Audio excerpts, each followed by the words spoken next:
Welcome to another episode of the Successful Encore Career Podcast, brought to you by Central Ohio Area Agency on Aging, Nationwide Insurance, InnoSource, and our special episode sponsor, The Resume Coach. I'm Brett Johnson, longtime volunteer with Employment for Seniors, and with me is Executive Director Carol Ventresca. Hey, Carol. How are you doing, Brett? I'm doing great. This has been so much fun to do our series of podcasts on creating resumes.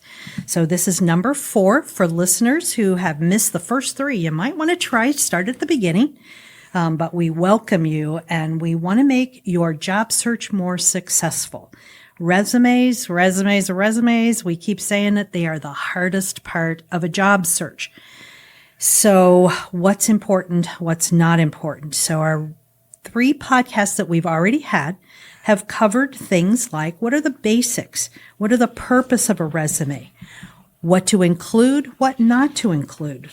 We've talked about contact information and summary statements and your work experience, volunteer experience, all those bits and pieces. And today we're going to do the most important part. So the best is for last. We're going to talk about accomplishments and skills, and that is critical in developing your resume. Let me welcome our guest today is Sharon Hamersley. And Sharon is the principal coach of the Resume Coach, where she helps job seekers, conduct 21st century job searches. Sharon and I have worked together in the past, and she has been a longtime supporter and volunteer of Employment for Seniors and also the Career Transition Institute. And she also facilitates all of the career workshops sponsored by Employment for Seniors. So Sharon and I go a long way back, and we really appreciate all that you have done to help us make this podcast series on resumes work for us. So thank you again. You are quite welcome, and I'm so glad to be here, and welcome back to our audience. I really would encourage you to listen to those first 3 podcasts if you hadn't, because you will get some really good information there. But today we're going to talk about accomplishments which are key to your job search. Right. You know, people think that resumes are just a list of tasks, and we've already talked a little bit about that. That's not what a resume is supposed to do. And the basic goal of a resume is to get an interview. Over and above anything else, it's just to get your foot in the door. That's all it's about. So the primary message that you are giving an employer is going to happen through these accomplishment statements. So Sharon, tell us about those. Yes. Well, the first and probably most difficult part of an accomplishment statement is differentiating between the job duty, the task, which is pretty obvious to everybody. You can look on any job description and you'll see what they are, and the accomplishment. So the job duty is what are the activities that the job requires? Do you have to answer phones? Do you have to greet clients? Do you have to provide information about financial statements? What is it that you're required to do basically in order to keep your job? Right. Right. Yeah. Mm-hmm. So, an accomplishment is a description of the expected outcome of your required job duties, but it's also any activity that may not be specifically part of your job, but it benefits your company, your clients, or your coworkers. So it could be any of those things. So basically, what you're looking to do on your resume is to get away from just that list of tasks, of things that you've done, and start to explain to the reader what were the outcomes of those. And that can be a struggle, but there is actually something you can do. So there's a trick to this then? Yes, there actually is. Good. Okay, it's called the STAR method, and that's STAR. So, and that's actually an acronym. ST are for situation or task. And I like to view this as what is the opportunity or the challenge that you have within this. Describe the situation that as you found it, and then the possible challenges or opportunities that arise from that opportunity or challenge. So then the A part of this is the action. How did you work? What did you do? How did you address this opportunity or challenge? So the actions that you take are actually using your skill sets. They validate your skill sets. Did you problem solve? Did you communicate, research, negotiation, all kinds of things? And actually, Carol, we have a whole podcast on transferable skills. There you go. These are your transferable skills. And when you are using them in a STAR statement, you're actually validating that you have used these in the past and can apply them to future situations where they are necessary components of a successful outcome for whatever it is that you need to accomplish. Right. As an example, in our last podcast, we talked about volunteerism and how important it is to go in and do volunteer work and learn new skills or hone the skills you have or update skills that you have. And so at Employment for Seniors, we have our volunteer job counselors who are, for the most part, HR professionals. They are either retired or they're in job transitions themselves or whatever the change is in their lives. The tasks that they do, the duties are, answer the phone, talk to people, data entry information into the computer. Well, those are tasks. That's not the value that they bring to our organization and to all of our job seekers. They're helping people through the process of job seeking. They are finding resources for them. They are showing them, they're instructing and educating our clients on how to use our job list, on how to use other resources that are on a computer or in written form. So the data entry is not just data entry. It's to ensure that someone's information profile is complete and correct and that they deal with confidentiality issues and all those are all transferable skills they have brought from their previous jobs into our situation. They could take them to other situations if they choose to go and have a paid position. So it's this normal progression of information that they can provide on their resume. Yes, and that's exactly right. So when you look at the R, the result part of this, you're basically answering the question, what was the result of your actions?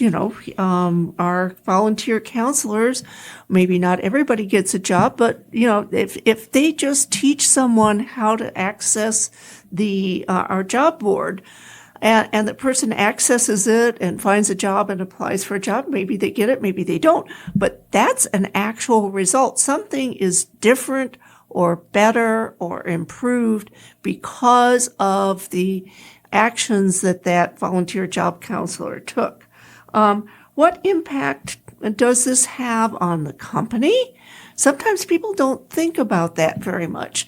You can think about it, sort of reverse engineer this a bit and say, well, what would happen if I didn't do something well? Exactly. As opposed to what if I did something well, or maybe I even went a bit above and beyond, what positive impact is that going to have for the company, the client, the organization, whoever that is? Or even my coworkers, or maybe even myself. Right. This is really kind of in a nutshell the issues that older adults have in job seeking because they're afraid to pat themselves on the back. Yes. And this is not really patting yourself on the back. This is showing proof of the value that you brought to your employer. And so it's just a great way to be confident. Yes. You can see what you have done. You can when we talk to clients and we go through this with them, all of a sudden you see that light bulb go on and they're like, oh yeah, I did do all those wonderful things. Yes. How much better to make your job search. Yes. People, you will gain if you work the STAR method and you do that repeatedly. You will gain a lot of confidence because things will start to come back to you. Oh yeah, I completely forgot about that. Right. So things will start to come back to you that maybe you didn't even remember, but at the time, they really did have a huge impact on the company, on your coworkers, maybe for clients, any number of things. But that is something that really does build your self-confidence. It does. So when you're going through this and you're building those accomplishment statements, oftentimes it's easy to sort of talk about the task and kind of get ready to talk about the value. And you're looking for quality or quantity or whatever. And all of a sudden they sort of get to that stopping point, like, okay, what is that? How, Yes. How do you measure that? Nobody told me. I don't know. So let's talk about how do we actually document that quality and quantity? Yes. So quantity is relatively easy. For all you folks in sales out there, you know what your sales numbers are. And you know how they stack up against other people in the same field. Or, if you're in a production environment, you pretty well know how many widgets per hour you've produced. And that's a good thing. The quality part is, in fact, a lot more difficult to measure. So some ideas for that is how many times have you met or exceeded the requirements for your job? Or, let's take the example, for instance, of somebody who needs to generate a month-end report. Mm-hmm. Okay. Task, it's pretty simple. Generated month-end report. Okay. But there are some qualitative factors involved in that. Okay. If this report is going to be useful for its audience, which is probably management, has to be timely. It has to be accurate. It has to be complete.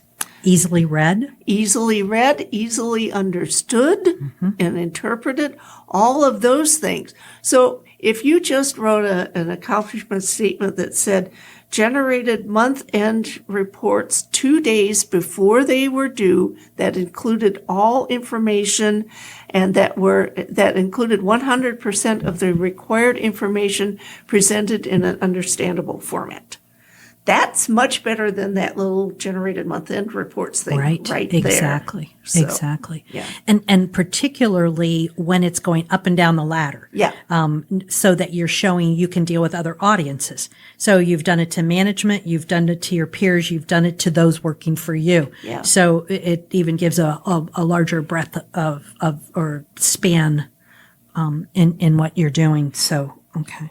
I think there are so many instances in that somebody will say, well, I'm not allowed to use that information, or I wasn't ever given that information. But there may be other cues that they've gotten to talk about their success. So for instance, one of the large retailers here in Columbus that closed many years ago used to give out little apples. Every time a salesperson had a compliment from one of the customers, they got a little apple on their name tag. And sometimes you'd see only one, and sometimes you'd see 20 hanging on their name tag. So you may have got, our listeners, you may have gotten an award from your company, or you may have been recognized from a professional association, or if you were volunteering for an organization, you may have gotten recognized from them. Those are ways to think about showing how the value that you've brought to an employer or to an organization, to a volunteer group, or whatever. Yes, and I think that that's really important for you to stop and think, not just sort of just in terms of numbers, but really in terms of the quality of your work. Right. You could be a pretty good, widget maker, but maybe there are things that you did that made widget making better for your coworkers. Right. Why would that be? So, well, I'm going to give one more example, if that's okay. Yeah, sure. There are times when there is no quality or quantity. Yeah. There's nothing to measure. But it goes back to what you just said. You've done something for someone else. So when I had my science students, one of the things they always put down on their resumes, they had to clean the science lab. And I'd always say, well, why? Well, bottom line is, number one, you need to make sure that it's clean for the next group of students coming in so that their experiments are correct. You haven't left some chemical sitting around that didn't get cleaned up that's going to affect somebody else. Or for safety reasons, OSHA regulations, whatever that may be. So there's really not quality or quantity, but if you didn't do it, what impact would there be? Yes. So it's kind of, like you say, kind of a backdoor way of looking at it. Yes, exactly. And there are a lot of people who will just say, but you know what? I was just doing my job. Right. And they're like, again, this is the hiding my light under a bushel problem. Exactly. But if you think about it, just ask yourself these questions. When have you done more with less? I don't think there's a single person listening today that hasn't had that experience. Exactly. Not enough resources. Not enough resources, but I got her done. Mm-hmm. Okay. When have you seen or solved some problem that other people didn't see? Right. And that may have impacted you and maybe a couple of other people, but it made your life easier. Maybe it made a couple of other people's lives easier. Right. So why not? Many people have actually started a new program or process. They saw a need for something within the company that just wasn't getting done at all, but if it got done, it would be a huge help. So, even as an employee, you may just see that if new employees were just given 30 minutes of training on something that they're not getting right now, they would be productive, 20% faster in a much shorter time. So that's something that you can do. And you may not even have any numbers for that, but you sure can see that. But it may have been a number they didn't even think about. Yeah. They started something and people were more productive by 10 or 20%. Yeah. And they didn't attribute it to what they did. They attributed it to the program. Yeah. And yet they were the one who did it. Yes. Very exactly. cool. Very cool. Yeah, right. So, if you've ever been a manager, and this isn't just that you had manager in your title, have you had to lead a team of other people? And this could be in your work, but going back to what we talked about in our volunteer experience, we lead teams all the time in our volunteer life. Right. And we don't even think about it. We don't think about it. We get a group of people together, we all shovel the dirt out, and we get the job done, and we don't even think about it. But somebody kind of has to coordinate all of that. It's not that just 4 people kind of shoveling dirt all on their own. Somebody has to figure out why. And for our listeners, being a volunteer doesn't mean that you're working in the office every day. We have a team of volunteers in our board. And nonprofit agencies are always looking for great board members. You get fiscal experience, you get organizational experience, you get marketing experience, all the kind. And Brett can attest to this. Brett's been a longtime member of our board. It's just amazing what you do. And oftentimes those board members are working full time. Yep. So that's a great thing. So have you ever saved the company money? They may not have noticed it, but I bet you did. I had a client once who saved her company, and she actually did have a number for this. She saved her company in 6 months. She saved them something like $7,500 just by organizing their supply room. Wow. Because they were ordering stuff that they didn't need, and they didn't have stuff on hand that they really did need. She saved them $7,500 in 6 months just by organizing the supply room. That's wonderful. So, and then finally, have you ever been recognized for your performance? Those apples from the retailer, great example of that. Exactly. Yeah. We had a meeting here at Employment for Seniors with an employer who this employer has many locations in Central Ohio, had hired one of our clients to be an administrative assistant at one of the locations, and there were administrative assistants at all the locations. And she realized that she was having trouble getting something done. Nobody could kind of really answer her question. So she reached out to another administrative assistant at one of the other locations. Well, suddenly then they both had another question. They just kept reaching out to where they actually created their own little administrative assistant group. And they are making all of the locations more effective, more efficient. And the owner is sitting here telling me what this added to their company. Wow. How much better is that on a resume? Yes, that's all better on a resume. So don't think that you were just doing your job. Think about what you have actually done in your job that has made your job better, your company better, a better work environment for your coworkers, better services to your clients, whatever it was. You have actually done all of this. You just need to get it down on paper. And it will make you both more confident, and it's going to make you a better employee at your next job. Sharon, we went over some tips on our last podcast that we talked about, and maybe it would be worth repeating those again and kind of incorporating some tips on accomplishment statements. Okay. So I think the biggest tip that we talked about was be truthful. Well, it's kind of the flip side of this. Be truthful, but don't hide your light under a bushel. Right. So when you look at accomplishment statements, basically that's both truthful and letting your light shine. And that's really what this is all about. The other tip is, and again, this relates directly to accomplishments. You'll understand the employer's needs better if you understand how you can help that employer. So I think that's really important.